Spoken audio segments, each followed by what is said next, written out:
Hi hello friends, ಎಲ್ಲರಿಗೂ ನಮಸ್ಕಾರ. ಪೂರ್ಣಿಮಾ ವ್ಲಾಗ್ಸ್ಗೆ ಎಲ್ಲರಿಗೂ ಸ್ವಾಗತ. ಇವತ್ತು ನಾನು ನಿಮ್ಮೊಂದಿಗೆ ಹಂಚ್ಕೊಳ್ತಾ ಇರೋದು ಕೇವಲ ಚಿಕನ್ ರೆಸಿಪಿ ಅಲ್ಲ, ನಮ್ಮ ಮನೆಯ ನೆನಪುಗಳನ್ನ ಹೊತ್ತಿರೋಂಥ ನಮ್ಮ ಅಜ್ಜಿ ಮತ್ತು ನಮ್ಮ ಅಮ್ಮನ ಕೈ ರುಚಿಯ ಸಾಂಪ್ರದಾಯಿಕ ಅಡುಗೆ. ಈ ರೆಸಿಪಿ ವಿಶೇಷತೆ ಅಂದರೆ ತರಕಾರಿ ಬೇಳೆ ಪದಾರ್ಥಗಳನ್ನ ಬಳಸಿ ಚಿಕನ್ ಗ್ರೇವಿ ತುಂಬ ರುಚಿಯಾಗಿ ಮಾಡ್ಬೋದು. ಈಗ ಹೇಗೆ ಮಾಡೋದು, ಪ್ರೋಸೆಸ್ ಏನು ಅಂತ ನೋಡೋಣ. ಮೊದಲಿಗೆ ಒಂದು ಬಟ್ಟಲಿಗೆ 1 ಕಪ್ ಕಡಲೆಬೇಳೆನ ತೊಳೆದು ಅರ್ಧ ಗಂಟೆ ನೆನೆಸಿಟ್ಕೊಳ್ತಾ ಇದ್ದೀನಿ. ರುಬ್ಕೊಳ್ಳೋದಕ್ಕೆ ಮಸಾಲೆ 1 ಕಪ್ ತೆಂಗಿನಕಾಯಿ, 2 ಗೆಡ್ಡೆ ಬೆಳ್ಳುಳ್ಳಿ, 1 ಇಂಚು ಶುಂಠಿ, 2 ಮೀಡಿಯಂ ಸೈಜ್ ಈರುಳ್ಳಿ, 2 ಚಕ್ಕೆ, 4ರಿಂದ 5 ಲವಂಗ, 1 ಸ್ಪೂನ್ ಹುರ್ಗಡ್ಲೆ ತೊಗೊಂಡಿದ್ದೀನಿ, 1 ಟೊಮೆಟೊ, ಕೊತ್ತಂಬರಿ ಸೊಪ್ಪು, ಎಳೆ ಕಡ್ಡಿನ ತೊಗೊಂಡಿದ್ದೀನಿ. ಈಗ ಸ್ಟವ್ ಆನ್ ಮಾಡಿ ಪ್ಯಾನ್ ಬಿಸಿಗಿಟ್ಟು 1 ಸ್ಪೂನ್ ಎಣ್ಣೆ ಸೇರಿಸಿ ಮಸಾಲೆಗಳನ್ನ ಫ್ರೈ ಮಾಡ್ಕೊಳ್ತಾ ಇದ್ದೀನಿ.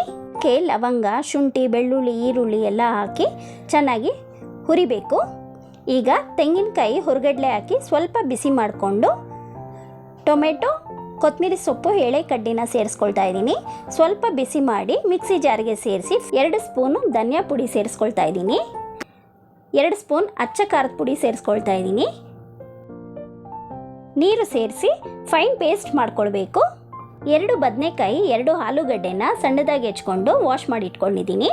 ಈಗ ಕುಕ್ಕರ್ಗೆ 3ರಿಂದ 4 ಸ್ಪೂನ್ ಎಣ್ಣೆ ಸೇರಿಸಿ ಅರ್ಧ ಈರುಳ್ಳಿ ಸಣ್ಣಗೆ ಹೆಚ್ಕೊಂಡು ಒಗ್ಗರಣೆಗೆ ಹಾಕಿ ಕಡಲೆಬೇಳೆ ಸೇರಿಸ್ಕೊಂಡು ಫ್ರೈ ಮಾಡ್ಕೊಳ್ಬೇಕು. ಅರ್ಧ ಕೆಜಿ ಚಿಕನ್ ತೊಗೊಂಡು ಸ್ವಲ್ಪ ಸಣ್ಣದಾಗಿ ಕಟ್ ಮಾಡಿ ಇಟ್ಕೊಂಡಿದ್ದೀನಿ. ಕುಕ್ಕರ್ಗೆ ಸೇರಿಸ್ಕೊಳ್ತಾ ಇದ್ದೀನಿ. ಚೆನ್ನಾಗಿ ಹುರಿಬೇಕು. ನಂತರ 1 ಸ್ಪೂನ್ ಅರಿಶಿನ ಪುಡಿ ಸೇರಿಸ್ಕೊಂಡು ರುಚಿಗೆ ತಕ್ಕಷ್ಟು ಉಪ್ಪು ಸೇರಿಸಿ ಮಿಕ್ಸ್ ಮಾಡ್ಕೊಳ್ಬೇಕು. ಈ ಸಾಂಪ್ರದಾಯಿಕ ಚಿಕನ್ ರೆಸಿಪಿ ಚಪಾತಿ, ರೊಟ್ಟಿ, ದೋಸೆ, ಅನ್ನದ ಜೊತೆಗೆ ತುಂಬ ರುಚಿಯಾಗಿರುತ್ತೆ.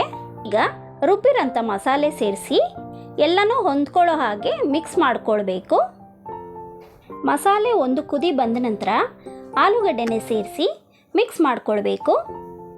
ಚೆನ್ನಾಗಿ ಮಿಕ್ಸ್ ಆದಮೇಲೆ ಈಗ ಬದನೆಕಾಯಿ ಸೇರಿಸ್ಕೊಳ್ತಾ ಇದ್ದೀನಿ.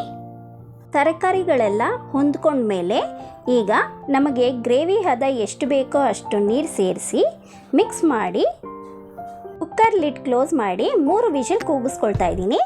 ಈಗ ಲಿಡ್ ಓಪನ್ ಮಾಡಿ ಕೊತ್ತಂಬರಿ ಸೊಪ್ಪು ಸೇರಿಸಿ ಚೆನ್ನಾಗಿ ಮಿಕ್ಸ್ ಮಾಡಿಕೊಂಡು ಸ್ವಲ್ಪ ಬೇಯಿಸಿದ್ರೆ ಗ್ರೇವಿ ಅದ ಸ್ವಲ್ಪ ಗಟ್ಟಿಯಾಗತ್ತೆ. ಬಿಸಿಯಾದ ರುಚಿಯಾದ ಕಡಲೆಬೇಳೆ ಚಿಕನ್ ಗೊಜ್ಜು ರೆಡಿ ಆಗುತ್ತೆ.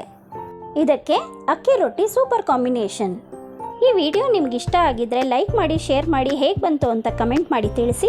ನೀವಿನ್ನೂ ನನ್ನ ಚಾನಲ್ ಸಬ್ಸ್ಕ್ರೈಬ್ ಮಾಡ್ಕೊಂಡಿಲ್ಲ ಅಂದರೆ ಸಬ್ಸ್ಕ್ರೈಬ್ ಮಾಡ್ಕೊಳ್ಳಿ. Thank you for watching.